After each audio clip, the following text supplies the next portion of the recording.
Apocalipse, capítulo 13, apenas os versos 16 e 17. Estarei lendo. E faz que a todos, pequenos e grandes, ricos e pobres, livres e servos, lhes seja posto um sinal na mão direita ou na testa, para que ninguém possa comprar ou vender, senão aquele que tiver o sinal, ou o nome da besta, ou o número do seu nome. Eu quero falar hoje sobre um dos temas mais importantes da Bíblia e da atualidade, como disse. Eu quero falar hoje sobre o anticristo. Vamos orar. Querido Pai, em nome de Jesus, rogamos a Tua bênção no decorrer da Tua palavra, que os nossos corações e nossas mentes sejam alcançados por aquilo que o Senhor quer falar, quer dizer, quer ensinar. Abençoe a todos nesta noite. Aonde essa palavra chegar, que o coração seja tocado, que o Espírito de Deus fale. Oramos, Pai, em nome do Senhor Jesus. Amém. Podeis sentar. O projeto de um governo mundial teve início na planície de Sinar, com a construção da conhecida Torre de Babel. Esse movimento lá no passado foi liderado por um homem chamado Nimrod. Ele era neto de Cão e que era filho de Noé. Ou seja, ele era um dos ancestrais daquelas primeiras civilizações. A Bíblia diz que Cuxi gerou Nimrod e este começou a ser poderoso na terra. E este foi poderoso caçador diante da face do Senhor, pelo que se diz, como Nimrod, poderoso caçador diante do Senhor. E o princípio do seu reino foi Babel, Ereque e Acade e Calné, na terra de Sinar. Capítulo 10 de Gênesis. Esse antigo local geográfico, chamado de terra de Sinar, corresponde hoje à atual República do Iraque. Deus teve que intervir pessoalmente para desfazer este nefasto projeto de Nimrod. Era um projeto anti-Deus, anti-verdade, anti-revelação divina. Desde então, desde essas épocas passadas da Torre de Babel, grandes impérios se levantariam no decorrer da história. Nós tivemos o Império Egípcio, Império Assírio, Babilônico, Medo-Persa, Grego, Romano. Tivemos praticamente um meio império do nazismo alemão, do fascismo italiano, do comunismo russo, do socialismo chinês que ainda prevalece. E todos estes movimentos tiveram o mesmo intento de Nimrod, que era o controle e o domínio mundial. A pergunta é: este projeto ainda permanece? Sim. Ele continua inalterado na mente do mundo sem Deus, dos homens que se julgam poderosos e dominadores. A segunda pergunta seria, então, como e quando isso se consolidará? Haverá um tempo em que isso se consolidará? O propósito da globalização se concretizará com o surgimento de um homem, um super líder mundial. Ele será aceito pelas nações do mundo por causa de sua habilidade de fazer acordos de paz, por causa de seus belos projetos humanitários, por causa de suas promessas a respeito da liberdade pessoal, da prosperidade e por causa de sua falsa piedade. Não obstante, a Bíblia nos sugerir que ele terá uma boa aparência, muita inteligência, mesmo falando estes aspectos positivos, a Bíblia o chama de o homem do pecado, o iníquo, o filho da perdição, a besta do Apocalipse.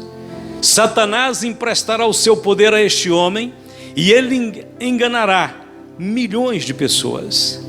O anticristo será o maior e o mais proeminente líder político de todos os tempos. O mundo exclamará em seus dias: quem é semelhante à besta? Quem poderá batalhar contra ela?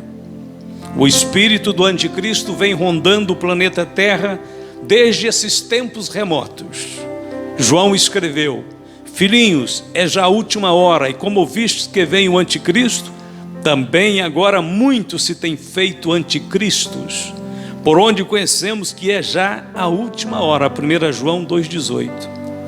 Nós podemos conhecer que estamos no fim, vendo os sinais que demonstram as características do anticristo e que nos fazem ver a proximidade desse agente maligno que com certeza vai trazer grandes tragédias e destruições para este mundo.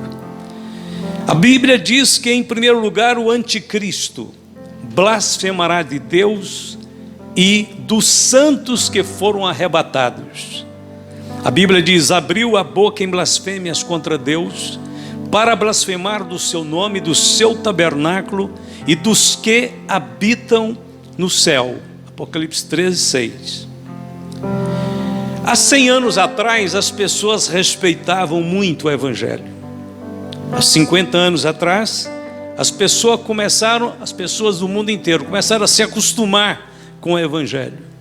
Há 20 anos atrás, as pessoas começaram a rejeitar o Evangelho. Atualmente, milhares de pessoas estão blasfemando de Deus e do Evangelho. Então essa ideia, esse pensamento de que ele vai abrir a boca em blasfêmias, está muito próximo de um espírito que está dominando este mundo. Segundo, o anticristo perseguirá os santos da grande tribulação e os vencerá. Foi-lhe permitido fazer guerra aos santos e vencê-los, e deu-se-lhe poder sobre toda tribo e língua e nação. Apocalipse 13:7.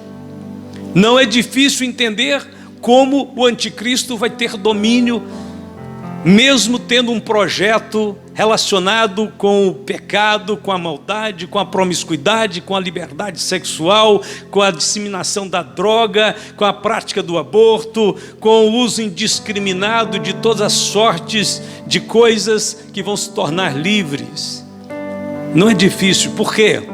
Você já pode ver isso no contexto do mundo, do nosso país. As leis do nosso país já garantem que os cristãos podem ser presos se citarem certos trechos da Bíblia. Nós já estamos dentro de um governo, de um regime em que não mais permite que a nossa fé seja publicamente manifesta. Se fizermos, pagaremos um preço altíssimo. O anticristo será adorado pelo mundo. A Bíblia diz: e adoraram-no todos os que habitam sobre a terra. Esses cujos nomes não estão escritos no livro da vida do Cordeiro, que foi morto desde a fundação do mundo. Apocalipse 13:8. O ocultismo e o satanismo já estão sendo largamente divulgados nos meios de comunicação, nas literaturas, em escolas, nos meios acadêmicos. Uma estátua controversa foi apresentada há pouco tempo por um grupo religioso americano do Templo Satânico, em uma cerimônia secreta em Detroit, nos Estados Unidos. Esta imagem, essa escultura, vem causando protestos nos Estados Unidos desde que ela foi apresentada publicamente. Por quê? É uma estátua de bronze, com mais de quase 3 metros de altura. Ela representa um ser que parece um animal, parece um homem, tem chifres, tem rabo, tipo um hermafrodita, alado, com asas, conhecido como Bafomé, ladeado por 2 crianças. Este monumento custou $100 mil e centenas de satanistas participaram da sua inauguração. Agora o templo satânico ali na outra América quer mudar a estátua de lugar, e a decisão também gerou polêmica, porque o objetivo deles é transferir a estátua a uma distância de 1.450 quilômetros ao sudeste do país e posicioná-la bem em frente ao monumento dos 10 mandamentos, que estão localizados do lado de fora do edifício do Capitólio em Oklahoma City. Segundo os satanistas, o Baphomet, essa criatura estranha, deve ficar lá para contestar os mandamentos de Deus. Outros disseram: nós esperamos que as pessoas de todas as idades sentem no colo de Satanás para receber inspiração e reflexão, e a imagem sirva de atração turística, e que as pessoas venham de longe para vê-lo. Isso eu estou falando de manifestações públicas notórias para uma cidade inteira ver e acompanhar, a televisão divulgar, e as autoridades não poderem fazer nada, porque as leis garantem essa liberdade restrita para toda espécie de coisas, mas elas proíbem a verdade em muitos sentidos. O anticristo se tornará muito forte e próspero pelo poder satânico. A Bíblia diz: ele será muito poderoso, mas não pelo seu próprio poder. Ele será bem sucedido em tudo o que fizer. Destruirá todos os seus inimigos, mesmo se tiverem grandes exércitos. Além disso, fará muito mal ao povo santo. Será tão astuto nas suas mentiras e enganos que vai derrotar muitos inimigos, apanhando-os desprevenidos, enquanto pensam que estão em segurança. Aí ele se achará tão poderoso que vai se insurgir contra o príncipe dos príncipes numa batalha. Mas quando isso acontecer, ele vai ser destruído, não pela força humana. Daniel capítulo 8, versos 24 e 25. O anticristo terá o controle absoluto sobre a economia mundial e sobre a vida do cidadão comum. E faz que a todos, pequenos e grandes, ricos e pobres, livres e servos, lhes seja posto um sinal na mão direita ou na testa, para que ninguém possa comprar ou vender, senão aquele que tiver o sinal, ou o nome da besta, ou o número do seu nome. Duas coisas já nos asseguram que este controle já está operando no mundo. Primeiro razão que apresento para a igreja de que esse controle já existe: o uso obrigatório do CPF como meio de identificação. No mundo inteiro, todos os sistemas econômicos têm uma identificação, um número que é dado para o cidadão. Nosso aqui é CPF. Você sabe que hoje você não pode nem ganhar um presente, você não pode ganhar um carro, uma moto, uma bicicleta e dizer: eu vou pôr no meu nome, se o seu CPF não tiver plenamente quitado com o governo. Ou seja, você tem que estar com suas declarações em dias, você não pode dever nada, você não pode ter pendência, você não pode ter firma que faliu, você não resolveu o problema, porque o seu CPF pode estar comprometido. Então o CPF é a certeza que o sistema de controle absoluto já está funcionando.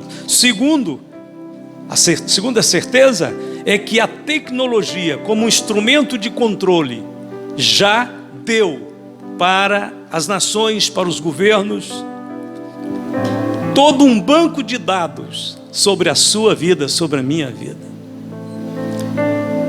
Estamos chegando no final do ano, o ano vai fechar no dia 31 de dezembro, e quando chegar 31 de dezembro e o ano fechar, o governo tem toda a contabilização da sua vida. Não é você mais que vai dizer para a Receita o que você comprou e o que você recebeu, o que você pagou e recebeu. Não é você, ela que vai te indicar, ela que vai te dar os dados. Por quê? Porque os seus dados já estão num banco de dados da nação, do país, da Receita Federal. Os seus rendimentos e as suas despesas vai ser informadas para você lá pelo mês de março, quando for obrigatoriamente for colocado sobre todo cidadão brasileiro a obrigatoriedade de fazer a declaração. Você vai pensar assim, cadê aquele comprovante? Será que eu paguei? Será que eu não paguei? Se você pagou e foi computado pela empresa, não precisa ficar preocupado não.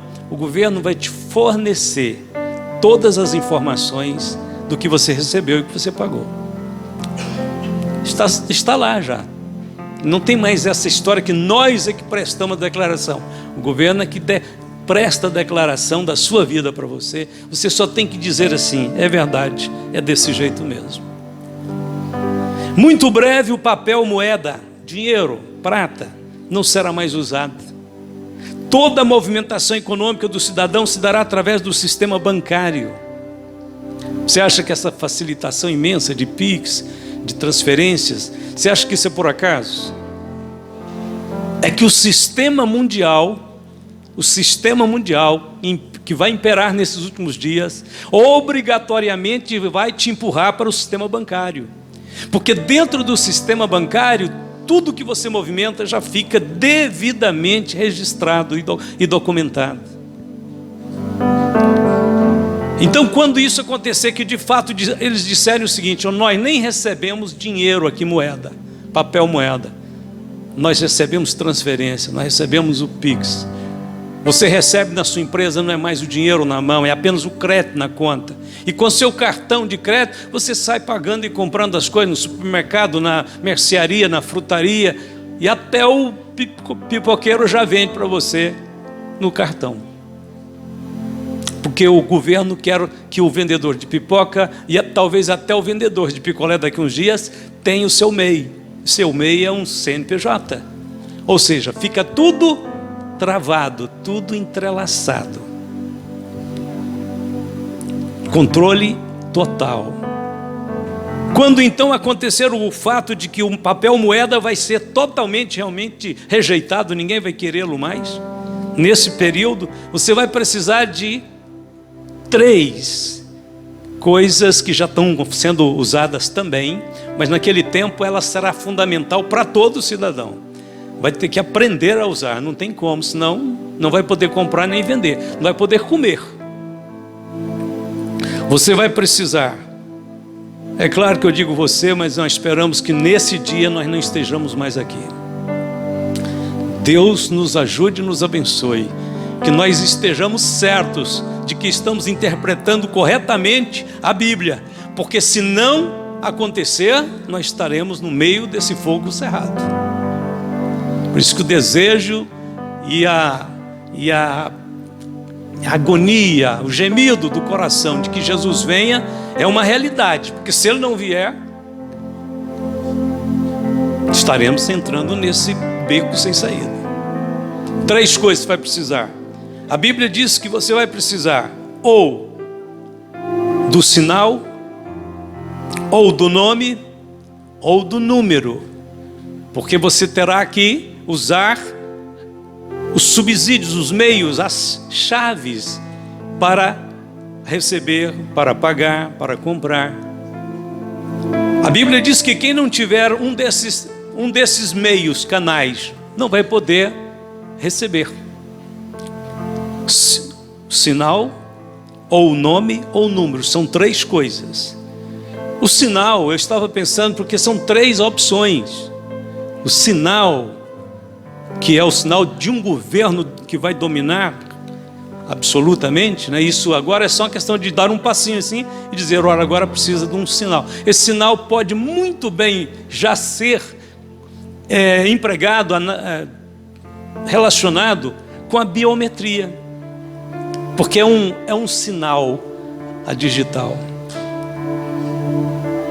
Então dá para movimentar com o sinal? Dá, e já está acontecendo, já estamos movimentando conta com a biometria. Mas se não tiver o sinal, podemos ter uma outra opção, podemos. O quê? O nome da besta.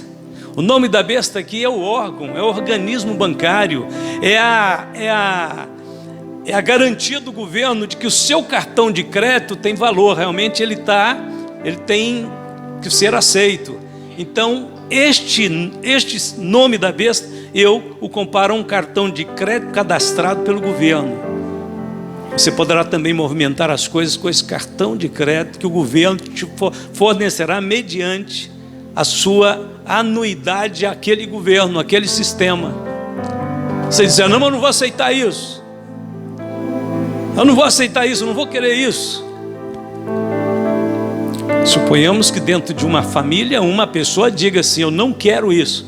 Os demais vão dizer: se você não aceitar todos os parâmetros das novas regras econômicas, a nossa família vai ser sublinhada lá nos departamentos do governo, e por conta da sua insubmissão, seus irmãos vão passar alguma necessidade de privação, e eu também sou seu pai, então nós vamos te entregar para as autoridades. Jesus disse: até pelos pais e amigos sereis entregues, e matarão alguns de vós. Então a Bíblia fala do sinal, pode ser muito bem a biometria. Fala do nome, pode ser muito bem um cartão de crédito cadastrado e garantido pelo governo, ou o número do seu nome. Esse é muito fácil. Os números hoje são as senhas. As senhas que também garantem movimentações bancárias, acesso ao banco. É claro que a maior parte ainda está usando cartão e senha juntos, né? Mas o processo vai sofisticar tanto, porque no Brasil já está sendo implantado uma identidade única, uma identificação única. Para não precisar de identidade, CPF, CNH, vai ter uma só. Eu tenho certeza que vão priorizar a identificação que já existe do CPF. Eles vão resumir tudo nisso aí. CPF, porque está ligado à receita e tem a ver com a economia, então ele não vai ser jamais alterado. Ele vai ser aperfeiçoado e resumido em uma só identificação. O anticristo também proporá um plano de paz para Israel, e será uma espécie de falso Messias. Irmãos, como nós estamos vendo perto desses tempos, se nós estivéssemos agora com o microfone aberto lá na faixa de Gaza, exatamente agora, nós estaríamos escutando os estampidos dos fuzis, as rajadas das metralhadoras, nós estaríamos escutando os estrondos dos bombardeios dos tanques, nós estaríamos escutando o sonido de algum míssil. Há uma guerra em processamento, em andamento. E vários governos no mundo aí, gente com propriedade ou sem propriedade, com moral ou sem moral, tentando entrar para aproveitar esse momento para ser o salvador da pátria, oferecendo algum plano, tentando alguma reunião, querendo fazer alguma proposta e dizendo bobagens, alguns dizendo grandes bobagens, inclusive. Por quê? Porque agora vai chegar o tempo em que este homem super líder vai aparecer no contexto mundial com uma propriedade imensa, com uma sabedoria incrível, com um discurso arrebatador, e ele vai propor um plano de paz para Israel. Sim, Israel vai entrar ainda em maiores situações, mais graves, mais sérias, mais nações vão se revoltar contra Israel, vão se levantar contra Israel, e aí vai surgir um super líder que vai ter realmente uma palavra que vai ser ouvida, e o anticristo vai ser este líder, e ele vai surgir como se fosse uma espécie de um falso Messias. Jesus previu quando ele disse ao povo judeu: eu vim em nome de meu Pai e não me aceitais, se outro vier em seu próprio nome, a esse aceitareis. João 5,43. Esse outro que Jesus disse aqui é o anticristo. Na maioria, os judeus rejeitaram a Cristo. Jesus disse: vem outro aí. Eu vim em nome do meu Pai, agora vem um outro em seu próprio nome, vocês vão aceitá-lo. A Bíblia diz então que por ser um mediador, com a proposta de paz, com alguma colocação e condições muito interessantes, ainda não pensadas, ele, o anticristo, fará ele próprio uma aliança com Israel. A essas alturas ele já estará sendo um líder respeitado no mundo inteiro, e as nações já estarão submetendo-se a ele. Por quê? Porque só ele teve um plano de paz, só ele teve uma proposta de prosperidade para o mundo. Só ele conseguiu falar com as multidões. É ele que está todo mundo dizendo: quem fala igual a ele, quem fala semelhante a ele, quem poderá batalhar contra ele? Porque ele não será apenas um orador, ele também será um grande comandante militar, e imporá respeito sobre as outras nações, e tomará as rédeas do mundo. Ele firmará um concerto com muitos por uma semana, e na metade da semana fará cessar o sacrifício e a oferta de manjares, e sobre a asa das abominações virá o assolador, e isso até a consumação, e o que está determinado será derramado sobre o assolador. Daniel 9:27. O anticristo fará uma aliança de paz com Israel, que deverá durar uma semana, ou seja, 7 anos. Porém, no meio da semana, ele quebrará a sua palavra e obrigará o povo a parar com todos os sacrifícios e ofertas. Israel nesse tempo terá um templo muito parecido com o templo de Salomão, que será reedificado, e então o anticristo nesse período vai mandar parar todos os sacrifícios, os rituais religiosos, e depois de parar tudo, ele vai ao ponto mais alto de suas abominações, de suas maldades. Jesus fala na sua palavra que vai ser a abominação da desolação no lugar santo. A Bíblia diz que ele vai desrespeitar horrivelmente o templo de Deus, porque ele se assentará como Deus no templo de Deus, querendo parecer Deus. O intento de Satanás sempre foi esse: querer ser adorado, ser o dono do planeta Terra. E ele vai encarnar-se neste homem, e este homem então vai querer ser adorado. O anticristo incitará o mundo inteiro contra Israel. O que está sendo feito agora é só uma semeadura. Israel será odiado pelo mundo inteiro. É gradativo, é uma questão de tempo. Hoje ainda tem algumas pessoas, alguns países que apoiam Israel, mas daqui a pouco tempo ninguém mais vai apoiá-lo. O ódio vai ser total. O que os iranianos pensam e declaram publicamente, que é o desejo de exterminar Israel totalmente, riscá-lo do mapa da existência do planeta Terra, será o desejo do mundo inteiro. Não apenas do Irã, não apenas do Hamas, será do mundo inteiro. Eles vão achar uma maneira de culpar Israel, de tornar Israel execrável, de fazer a opinião pública se revoltarem contra Israel. Daí essa é a razão porque você vê por aí pessoas manifestando a favor de terroristas e condenando Israel por estar defendendo a sua própria terra. Porque Israel não tem alternativa. Ou Israel toma essas atitudes enérgicas e drásticas, ou eles nunca mais poderão dormir em paz. Porque eles foram atacados na quietude de um dia de sábado santo, que era um dia santo para eles, e eles estavam dentro dos lares, com suas famílias, velhos e crianças, e o pai e a mãe, e todos juntos, sem falar mal de ninguém, sem desejar mal para ninguém. Foi nessa condição que eles foram brutalmente assassinados, destroçados, arrebentados. E agora eles não podem conviver com o inimigo perto deles. Eles têm que realmente exterminá-lo, tirá-lo dali, para bem longe. Não tem outra alternativa. Quem está falando mal de Israel vai proteger Israel?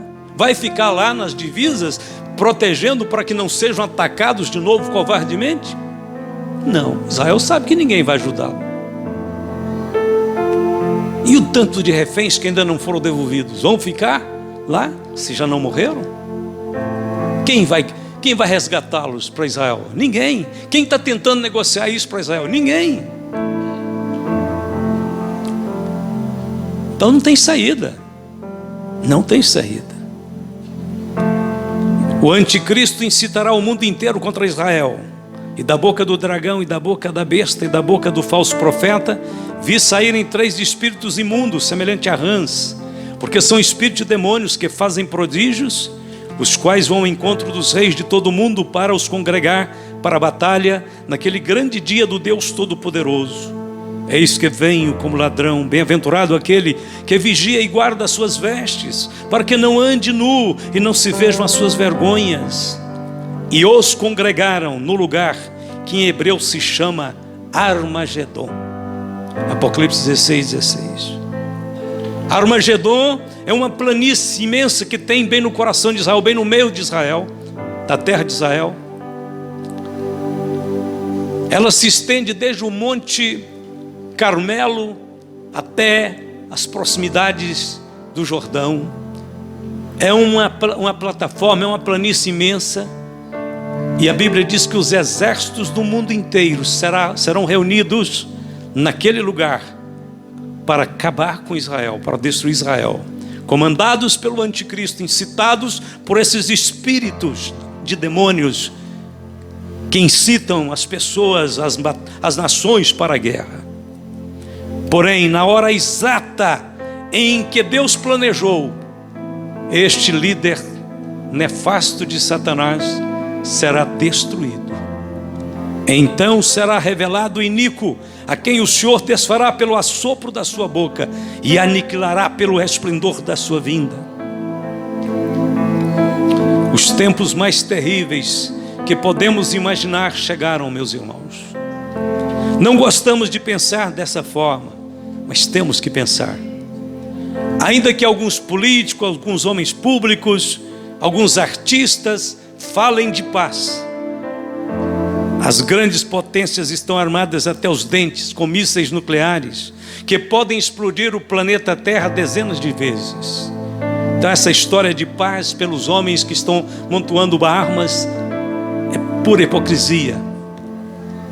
Eles estão mais interessados na guerra do que na paz.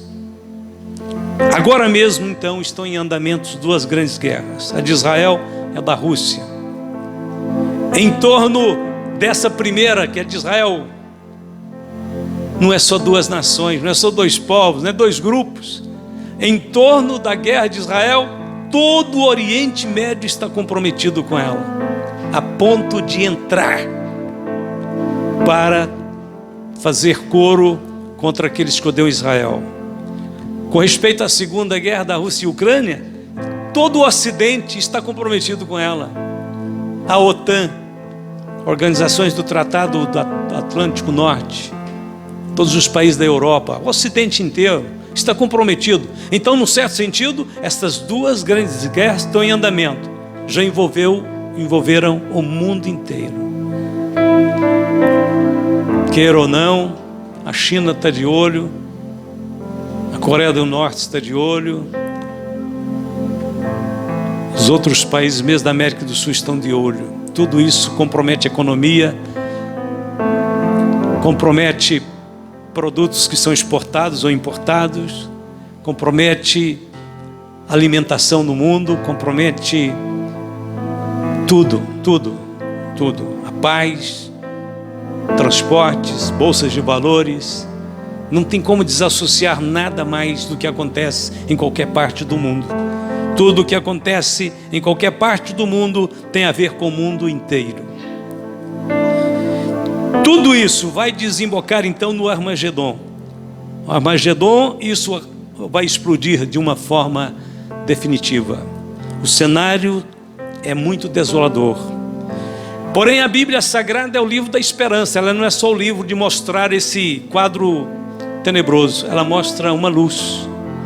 Ela mostra um facho de luminosidade brilhando em meio às trevas dos homens maus, dos impérios malignos. Antes que o homem do pecado se manifeste, antes que a ira de Deus seja derramada neste planeta, a trombeta de Deus vai tocar e Cristo virá para nos buscar. Os mortos ressuscitarão primeiro e depois nós seremos arrebatados. Porque o anticristo ainda não se manifestou. Paulo ensinou essa doutrina em Tessalônica. Ele disse que algo estava no meio, impedindo-o de manifestar. Não vos lembrais de que estas coisas vos dizia quando ainda estava convosco? E agora vós sabeis o que o detém. Os irmãos em Tessalônica sabiam o que estava detendo o anticristo naquele primeiro século da era cristã. Vós sabeis, para que a seu próprio tempo seja manifestado, porque já o mistério da injustiça opera somente a um que agora resiste, até que do meio seja tirado. Segundo aos Tessalonicenses, capítulo 2, 5 e 7. Quem está no meio? Quem resiste ao anticristo? Porque João disse que desde aqueles dias do primeiro século, muitos anticristos já andavam pelo mundo. O Espírito já estava aí, de alguma maneira, rondando o mundo, trabalhando no mundo. Mas por que ele não toma força? Por que ele não entra? Por que ele não manifesta? Se o grande desejo de Satanás sempre foi esse, ser adorado, ser o dominador de tudo. Sabe por que ele não entra? Porque Jesus disse: eu fundarei ou estabelecerei a minha igreja, e as portas do inferno não prevalecerão contra ela. Se tem alguma coisa que está resistindo o anticristo para que ele não se manifeste, não tome o governo, não transforme todo esse sistema econômico, todos esses processamentos de dados nossos em uma marca demoníaca, porque quem receber essa marca não mais terá esperança de salvação, porque ele ainda não transforma tudo isso que já está pronto, porque ele não entra. Ele não entra não é porque não quer, ele não entra porque não pode, ele não entra porque tem um poder resistindo ele, tem uma autoridade resistindo ele. Essa autoridade está na igreja do Senhor Jesus. Jesus deixou a sua igreja nesse mundo para resistir Satanás. Tiago disse: sujeitai-vos, pois, a Deus, resisti ao diabo, e ele fugirá de vós. Paulo diz: tem um que o resiste aqui. Nós estamos resistindo a mais pesada investida de Satanás nesses últimos dias. É por isso que você fica triste tem dia, é por isso que você geme no coração, é por isso que você chora, é por isso que você sente vazio, é por isso que tem hora você tem medo, é por isso que tem hora você não sabe o que está acontecendo. Você diz: meu Deus, eu sou crente, eu tenho o Espírito Santo, mas eu estou aflito, mas eu estou perturbado, Senhor, eu não sei, parece que todo lugar está ruim. É porque você está resistindo Satanás, e ele não pode entrar, e Deus conta com suas orações, com a sua fé, com a sua presença. Você diz: mas pastor, tem dia que é duro, eu choro sem saber por que estou chorando. Eu também faço isso, meu querido irmão. Eu tenho dia que choro, eu também dia que eu clamo, eu tenho dia que eu olho para todos os lados e digo: Senhor, eu não quero morar mais em nenhum lugar desses. Eu não quero para a direita, eu não quero ir para a esquerda, eu não quero sair daqui onde eu estou, eu quero ir para o céu. Eu não tenho lugar neste mundo que me atrai mais. Eu não tenho mais nenhum interesse neste mundo. Graças a Deus nós temos um lar lá no céu. Graças a Deus nós temos uma casa que não pode chegar nela a maldição, nem a praga, nem os demônios, nem os espíritos demoníacos. Nada pode tocar no nosso lar celestial. Mas Paulo disse: vocês têm que detê-lo. Deus deixou vocês neste mundo para deter. Mas como, pastor? Eu não faço quase nada. Faz. Só de você estar dizendo: eu sou de Jesus, eu canto para Jesus, eu amo Jesus, eu sou da igreja, eu tenho fé em Jesus, eu creio na Bíblia. Só de você estar fazendo parte deste povo, você está resistindo o espírito do anticristo. E é por isso que a igreja tem que ser tirada, porque se ela não sair daqui, ele não entra, e ele está pertinho de entrar. Então está mais perto ainda o arrebatamento do que você imagina, porque está tudo preparado, o cenário está montado. É só começar agora os personagens entrarem em cena. Está tudo montado, não falta mais nada. É claro que nós não resistimos o diabo, os demônios. Nós não resistimos no nosso nome, nem no nosso poder. Nós o resistimos no poder do Espírito Santo de Deus. Paulo disse: tomai toda a armadura de Deus para que possais resistir no dia mau. Já entramos no dia mau. Havendo feito tudo, ficar firmes. Estai, pois, firmes, tendo cingido os vossos lombos com a verdade e vestida a couraça da justiça. Não precisamos temer. Jesus habita em sua igreja e Satanás já perdeu todas para ele. Agora, quando Jesus tirar essa igreja daqui, o Espírito Santo sai do meio. Aí o Espírito Santo abre o espaço e deixa ele entrar no mundo que ele deseja e quer tomar conta.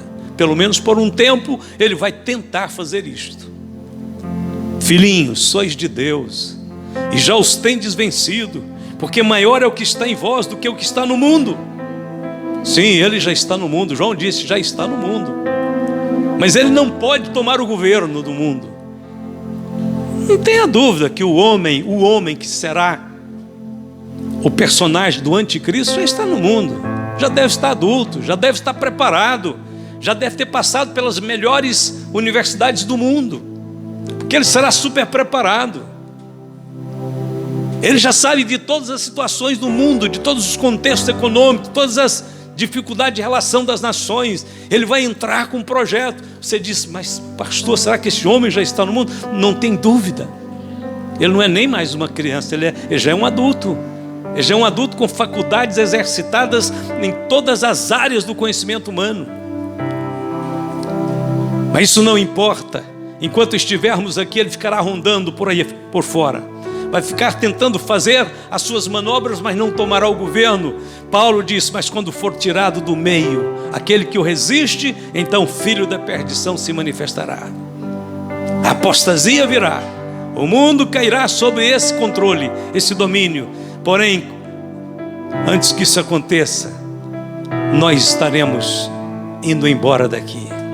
Estamos prestes a ir embora. Prepare a sua bagagem. É bagagem para ir para onde eu estou falando. Não é riqueza não. Pode tirar um pouquinho o coração agora deste mundo. Prepare agora, porque a bagagem que você tem que preparar é um coração cheio de amor, de fé. É um coração que ama Jesus de verdade. É uma entrega a cada dia, a cada manhã para o Senhor. É o desejo de ver o Senhor Jesus face a face. A bagagem que você precisa, meu querido irmão, é a bagagem da santidade, da pureza. Foge do pecado, foge da estrada do caminho largo, fica no caminho do Senhor. Agora é hora de preparar a bagagem para o encontro com o Senhor. Esta bagagem é uma bagagem de virtudes. Mas muito breve estaremos num lugar onde não há mais dores, não há tristeza, não há morte. Prepare-se, santos do Senhor, porque os mortos restarão primeiro, depois nós seremos transformados. E nós vamos subir e entraremos na cidade celestial com o Senhor Jesus. Entraremos pelas portas. E as portas da cidade celestial, segundo João, ele diz que são 12 grandes pérolas brancas. E ali estaremos com o Senhor para sempre. Glória a Deus. Glória a Deus. O mundo vai perdendo a cor, beleza, atrativo, mas o céu começa a ter sentido mais forte, mais evidente no coração do salvo. O céu agora não é mais uma história só que nós contamos, não, irmãos. O céu é motivo de nossos sonhos, de nossos planos, nossos projetos. Muitas pessoas, muitos irmãos dizem, olha, eu quero que os sonhos de Deus se cumpram na minha vida. Às vezes ele está pensando em fazer uma grande viagem, ficar rico ainda. Não, os sonhos de Deus na sua vida hoje é você desejar estar com Jesus para sempre. É você desejar um dia entrar na cidade celestial. É um dia você estar na presença do Deus Santo. Vamos ficar de pé. Glória a Deus, glória a Deus, glória a Deus. Não há nenhum lugar na Bíblia que manda a gente estar preparado para a chegada do anticristo, porque não vai nem combinar a chegada dele, nós não estaremos mais aqui. Mas eu te mostro dezenas e centenas de lugares na Bíblia. Só no Novo Testamento a vinda de Jesus Cristo é mencionada 308 vezes. Paulo escreveu a Epístola aos Tessalonicenses, a primeira e a segunda é só para falar da vinda de Cristo. O livro do Apocalipse é a grande revelação do Senhor para a igreja, dizendo que voltaria para buscar os seus. Então esta é a maior promessa, a mais grandiosa promessa para o povo de Deus nestes dias finais. Alimente o seu coração com esta promessa. Viva a plenitude da certeza que quem segue a Jesus, quem anda com Jesus, também vai morar com o Senhor Jesus. Na casa de meu pai há muitas moradas, disse Jesus. Aonde eu estiver, quer que vocês estejam comigo. Senhor Jesus nos ama. Ele é o nosso grande amigo. Ele é o nosso grande amigo. Aonde Ele estiver, você vai estar com Ele. Você custou o preço do sangue dele. Ele te comprou na cruz do Calvário. Ele lavou você dos seus pecados. Ainda que nós somos imperfeitos, nós vivemos debaixo da perfeição de Cristo. Somos perfeitos nele. Somos justificados nele e por ele. Somos santificados pelo seu bom Espírito. Então aqui fica descartado todo o mérito humano, e a glória e o poder e a majestade pertence ao Senhor Jesus Cristo. Adore o Senhor, agradeça a Ele nessa noite. É a estrela resplandecente da manhã, é o primeiro e o último, é a raiz e geração de Davi, é a semente da mulher, é o Cordeiro de Deus que tira o pecado do mundo. Ele disse: eu sou a raiz e geração de Davi. Breve voltarei, logo voltarei. Levante a sua mão direita para o céu. Pense neste momento como é importante, como é grande saber que Deus está conosco, e seu Espírito está aqui, neste lugar. Seu coração está sendo tocado hoje pela mão do Senhor. O Espírito de Deus está caminhando neste lugar, está trazendo refrigério e força para a sua vida. Você é mais forte do que você imagina, porque Jesus habita em sua vida. Senhor Deus, nosso Pai, em nome de Jesus, toca, enche, fortalece a tua igreja na terra, Senhor. Ajude-nos a olhar para as promessas poderosas do Senhor na tua palavra, que nos garantem que estaremos com o Senhor no abrir e fechar de olhos, ante o soar da última trombeta, porque a trombeta soará e nós estaremos sendo levados daqui. Obrigado, Pai Celestial, pelo seu amor. O Senhor nos escolheste, ainda que nós não mereçamos. O Senhor nos escolheu para compartilhar da sua glória, da sua beleza, da sua grandeza espiritual. Bendito seja o teu nome, Senhor. Nós te adoramos nessa noite sempre. Abrimos nosso coração e cantamos. Está voltando, aleluia, Ele vem nos buscar. Mais uma estrofe.